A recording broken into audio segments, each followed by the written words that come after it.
Hello there, everybody, and today for my Halloween review, I'm going to be reviewing The Cleveland Show, that being Nightmare on Grace Street. That's what I think the episode is called. So this is the second Halloween special for The Cleveland Show. So the last Halloween special they did, it wasn't really much of a Halloween special, only at the beginning, but then later it's just more about Cleveland Jr. and his relationship with Cleveland, as Cleveland Jr. tries to fit in with the high school crowd, but it just doesn't work out. But this episode's definitely a Halloween-themed episode.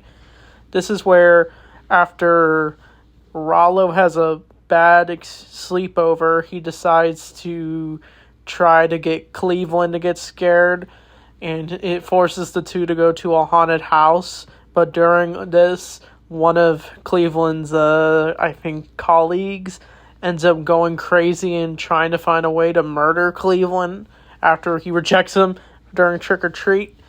But we also get a subplot with Roberta where she sees Robert Pattinson, like a dude that kind of looks like him.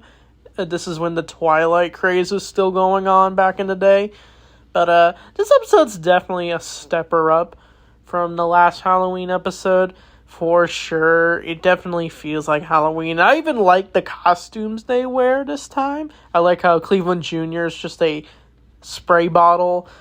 Rollo, I don't know who he's as, but if you know below, tell me.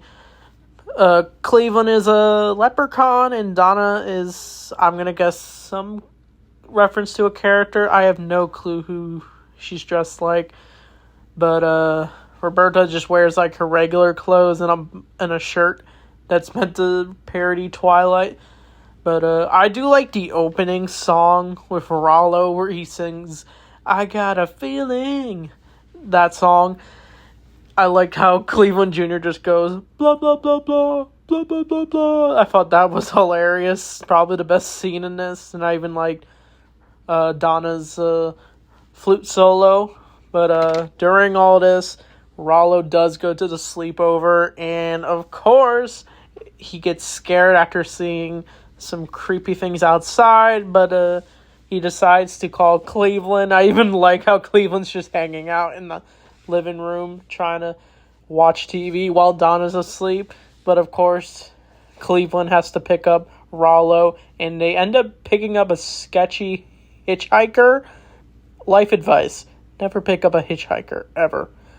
But turns out the hitchhiker's a little bit weird. He ends up trying to tickle Rollo, and it's just weird. The dude starts acting strange, and Cleveland even tries to get him to tickle him, but of course he just kicks him out of the car. But this is what leads to the gang going trick-or-treating the next day.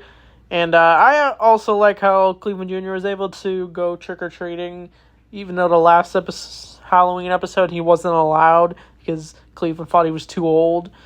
But once they do go trick-or-treating, that's where they do encounter Cleveland's colleague. I think his name is Donnie, not the one from Ted. But turns out Donnie is a little crazy. But once Cleveland rejects him to go trick-or-treating, he just looks angry. But this is where Cleveland ends up hanging out with the guys later at the Broken Stool. Wait, no, that's the one from Family Guy. Sorry I got the bar name wrong, but we get a scene with Cleveland and the dudes, Tim the Bear, Holt, Lester. Of course, they're campaigning for something on Halloween, and it's run by David Lynch's character. I heard he passed away recently. Rest in peace, David Lynch. But I think Cleveland wins this sort of contest, I'm pretty sure by luck. But it leads to Donnie getting even more angry.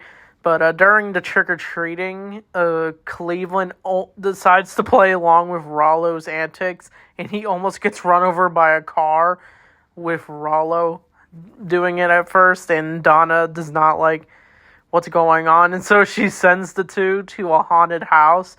And I even like how Donna does like an evil laugh, and Cleveland Jr. as well.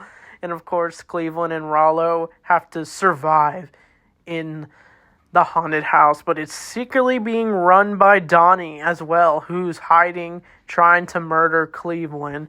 But it turns out he decides to just go after Donna. And we get a bunch of crazy scenes where he tries to murder her and Cleveland Jr. And Jr.'s just making a waffle, I'm pretty sure, and just eating it. Wait, no, he's eating like a biscuit, I'm pretty sure. And he's just putting butter on it while he's getting swung at. But Cleveland and Rollo end up trying to escape the haunted house, and even the littlest things just scare them to even do like a Scooby-Doo run. But of course, the two are able to find a way out, and they decide to go back to the house after going through a golf game. But of course, it turns out Donna and Cleveland Jr. are tied up by Donnie, and he even dresses like Donna. And of course, it's up to Cleveland and Rollo to take him down. And I actually like their dynamic where the two end up finding a way to take out Donnie. And he falls out a window, and it's supposedly he dies. And I even like how Cleveland acknowledges that he and a 5-year-old were able to kill one of his colleagues. But I don't know if this is the last time we see Donnie. It's been a while since I've watched the Cleveland show. But it all ends with the family singing "I Got a Feeling." I thought that was a funny end. But during all that, Roberta ends up trying to find a way to date Edward or Robert Pattinson. But of course, the two reject her. And she decides to hang out with both of them with a Frankenstein-looking dude. And the episode does end with David Lynch throwing Donnie in his car, saying shh, as we don't know what happens. It kind of leads on a cliffhanger. But, yeah, this episode was definitely a lot better than the last Halloween special, like I said. There were a few jokes here and there that were funny. I did like some of the costumes and the haunted house sequence. But, yeah, Donnie was an okay villain. He also does the "Here's Johnny" thing.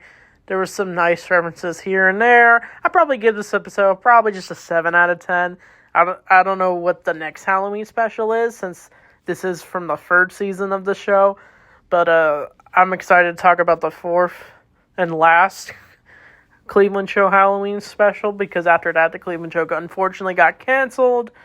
But we'll definitely talk about that next Halloween. Seems far away, but my last Cleveland Show review did pretty well, so I look forward to it. So, I don't know if this is the last Halloween special I'm going to be reviewing. I was thinking of reviewing Toy Story of Terror. I'll see what I can do. So, anyway, thanks for watching, and I'll see you all next time. That's nasty.